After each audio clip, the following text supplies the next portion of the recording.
Today, talk about, so the title of my talk is called The Visual Construction of Emergence, and that's exactly what I'm going to be focusing on today. Today, talk about global health seems to be everywhere. We hear the words on the news, on television, in popular books and movies. Hence, we might think of this contemporary era as one in which Goler's vision of equitable health, serving those most in need of it, is ever closer at hand. But in many avenues of public health now, we have come quite far from Goler's vision. And instead of acting on behalf of the most vulnerable, we have come instead to implement public health measures that hold as their aim the continued protection of the most privileged. Excuse me. Today, then, I want to explore a particular moment in the quest for global public health, particularly a shift that takes place in the US between the 1990s and to the present. And I'm going to be talking about one key transformation in the era of public health that may help us identify, at least in part, one of the moments in which we've strayed off the path of a truly global and just and equitable approach to global health.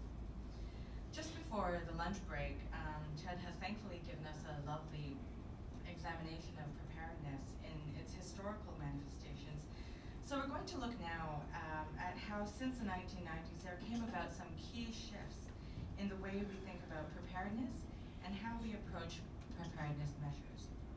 What I hope to bring into relief in this paper is a manner in which the invention of the concept of emerging infectious diseases, or EIDs, which are diseases that have never been seen before, or which were thought to have been eradicated but which have reemerged.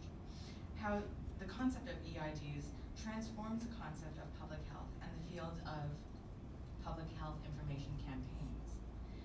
Even though EIDs are thought of in this manner, that they are new or re-emerging, I would like to highlight that the fact that many EIDs are in fact not new. These illnesses have existed in other countries, many of them, and communities, some for centuries, but have changed in distribution, so that it's changed in who they infect. Thus, Paul Farmer, who's a physician and a medical anthropologist, pointedly asks, if populations have long been afflicted by these disorders, this is a quote, if populations have long been afflicted by these disorders, why are the diseases considered new or emerging?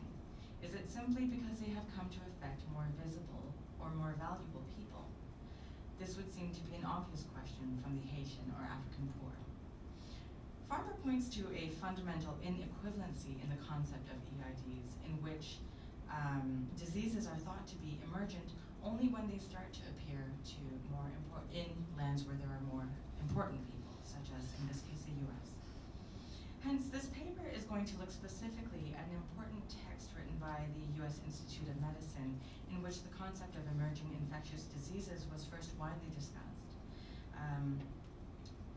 while examining some key visual tropes that are used in public health information campaigning, which are commonly used to construct the concept of emergence in visual terms.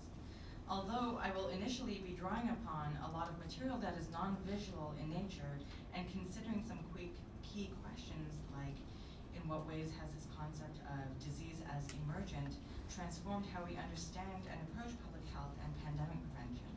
And in what ways might the discourse of emergence be unsuited to address the needs of global health? Even though I'm asking these questions, I'll ultimately be returning to an examination of how contemporary pandemic threat is visually constructed. Thus, even as we cover some other ground, the central questions that we're going to be holding in mind today are why